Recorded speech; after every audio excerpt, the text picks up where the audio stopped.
the one last thing with the parenting too. This is why, as men, right? And this is the gentleman's code. As a real gentleman, as a man, you understand that you also got to be strict in the way that you conduct your household and the way you run your household. Households where you let the woman take the lead. I was telling this to Logan the other day. I think he liked how I articulated this. I go, I go, I go, Logan, we were talking about girls. And I go, Logan, I said, as soon as you start letting your girl think, you're doomed. It's over for you. You're doomed. I go, because when she starts coming up with her own ideas, that's whenever you start getting the kids on hormone blockers. That's whenever you start getting everybody gets vaccines. That's whenever you start getting. That's what happens whenever you let the emotional side make the decision making, right?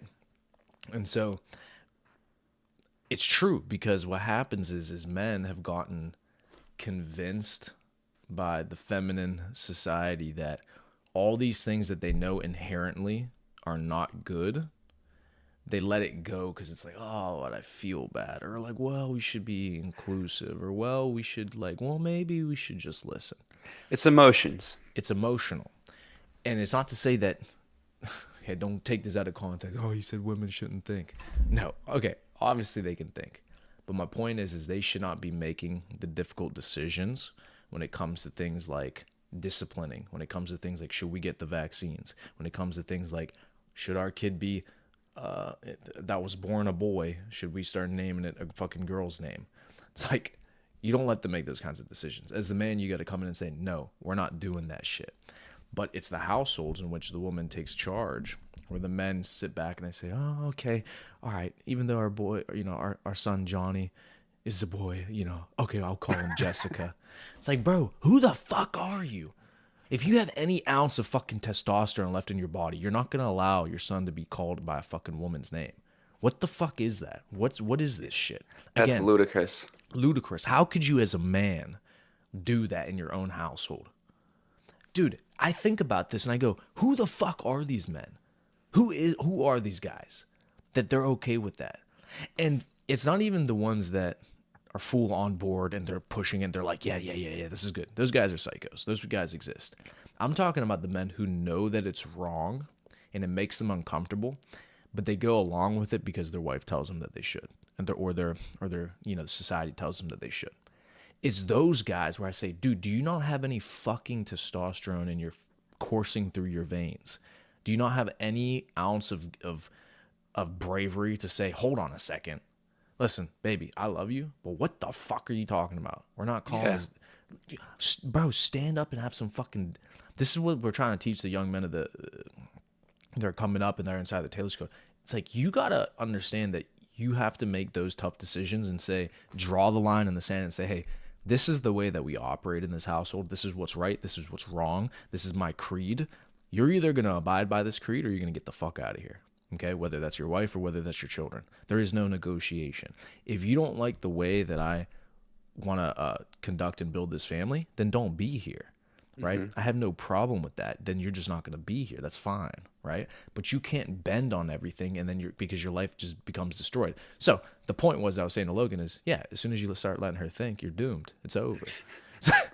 You're fucked, dude. You're fucked. You're gonna raise a bunch of weaklings, right? Yeah, you're right. And one of the points that you hear a lot is the fatherless home and how that kind of affects kids growing up, especially I'd say young men, because you they have the ability once they get a little bit older physically to kind of just overpower their mom physically and then mentally at that point, just, they could go out, once they're 14, 15 years old, go hang out with their buddies, they get ideas from their buddies, and then they go home and they don't have a father at home to tell them like, hey, listen, this is wrong, stop doing this shit or I'm going to beat your ass. Like it's a lot of young men have that structure where they know if they go home doing something that they shouldn't be, that they're gonna get in trouble for it. There's gonna be something at home waiting for them. If you don't have that at home, which a lot of people don't as well, it goes both ways. You're a little more open to being maybe radical in terms of, like you said, the your son wants to be a girl. You're going to be more open to the idea of it because just you never had that someone telling you no when you grew up. So you're going to pass that along to your kid, not going to say no. And sometimes you need to say no. You need to lay the law down, like Priamo said, draw a line in the sand and say, where we're building this family, that's we're not going to do that. And it goes for everything, and not just that, but in terms of going out, you're late at friends, drinking, smoking weed, out, as a teenager, doing things you shouldn't be doing. If one parent doesn't catch it, maybe the other one will. But for, like I said, people that don't have a father in the home, that they don't have that uh, dominant masculine presence there when they get home to tell them we're not doing this stuff. It's going to be a lot harder of a life for them, unfortunately. Yeah. It's interesting you brought that up because I just saw yesterday a video. Now, I didn't necessarily look at the research and look at the numbers myself, so I am taking this at face value. But it was a presenter in front of a room, and she was basically doing a TED Talk style video in front of an audience, and she's going over statistics for families that have both parents or that have a single mother home or a single father home, right? And the point she was making is essentially what you were saying. Children who live in a single mother home have ridiculously higher probabilities of that child ending up in jail, in the juvenile detention system, being on drugs, addiction, very, very bad outcomes. Okay. Now, families that had a single father home, okay, so no mother but the father, those children had the same probabilities of going to jail, being on drugs, being in the juvenile detention center, the same probability of that happening as to a two-parent household. So think about that. If it was a single father household or both parents were there, the probabilities of those things happening were the same. It was whenever it was only in a single mother household in which all of those numbers had gone way up with those bad outcomes. Why is that? Well, what you were just saying, Bobby, because the father can still discipline and teach the children from right from wrong. Now they're still missing that mother relationship, that feminine figure in the home, which is incredibly important. Don't get me wrong. I believe Yeah, that's a 1000% different, yeah, that's different. different. But the point is that the man needs to be there to discipline, right? If he's not there to discipline, this is when the society starts to erode, and you see that just on the family level. When the father's not there, the children become degenerate, right? There's no discipline, there's no standard, there's no moral belief system. They can just get away with whatever they want. So you see this. This is the exact, personification of what we were just talking about with just not having a father in the home, right? So what do you notice though about single mother households that are successful? The mother's always really strong. Like if their children are successful, maybe and they go on to be NFL stars, they come from a single mother household. The mother's always kind of masculine, lays down the law, has it her way.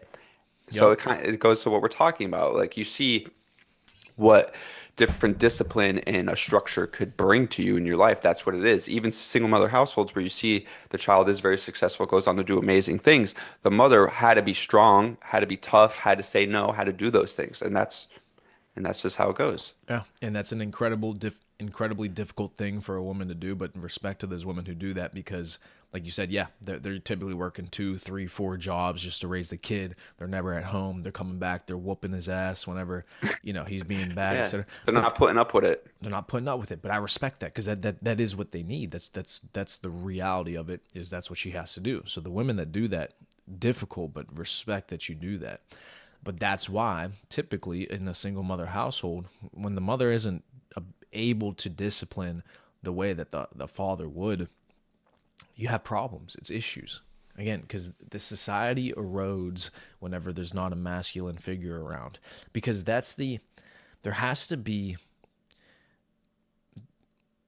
the knowledge that there's the potential for physical harm when you do the wrong thing. Okay. And that's not to say that a father should just harm people or harm the children, right? But the point is the lesson that a father teaches is there are consequences to the decisions that you make. So you better be a good decision maker and make the right decision so that you're not in a situation where you have to deal with physical conflict, right? Because as a man, you live in a physical world, right? There's physical consequences to the things that you do. And when you know what those consequences are like, you take life a lot more seriously. Okay. You see this happen with people who get into jujitsu and martial arts, like a Mark Zuckerberg, dude, super soft, super liberal, this that, and the third. He gets into jujitsu all of a sudden. Next thing you know, he's trying to uncensor things. Now he wants to be on Joe Rogan's podcast and be the good guy, etc. But because once these guys do things that are in the physical realm, they start to realize, oh, this is what real life is like. Oh, this is what another man could do to me. Oh, this is what war is like, right? When you remove that from a society, that's whenever you live in this fairy tale world where you think everything's about feelings and everything's about Hmm. inclusiveness, etc. You Yep. lose sight of what life is really like, where it's dangerous, where you have to take things seriously, where there has to be standards. That's a great point because, like you said, like the mothers are the nurturers. They go on, they make sure the kid wakes up, has breakfast, his diapers are changed, gets dressed, and goes to school. What, or if the kid's at home, taking care of the kids at home. But what's dad doing? Dad's out working in the oil rigs. He's dangerous job. He's doing construction, lifting heavy beams, doing stuff, and he physically has strain on his life on the day to day. For some guys, some guys is different.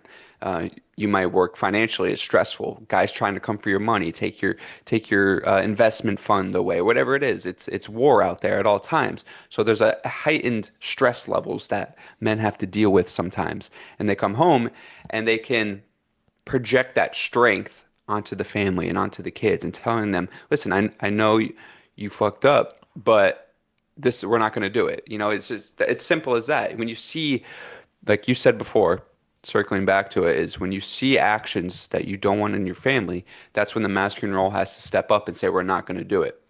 Correct. Exactly. And you gotta be okay with not being the good guy in the moment because your family's not gonna understand it in the moment. They're gonna think that you're unsensitive or you're a dictator or you're da da da da. They're not gonna get it in the moment.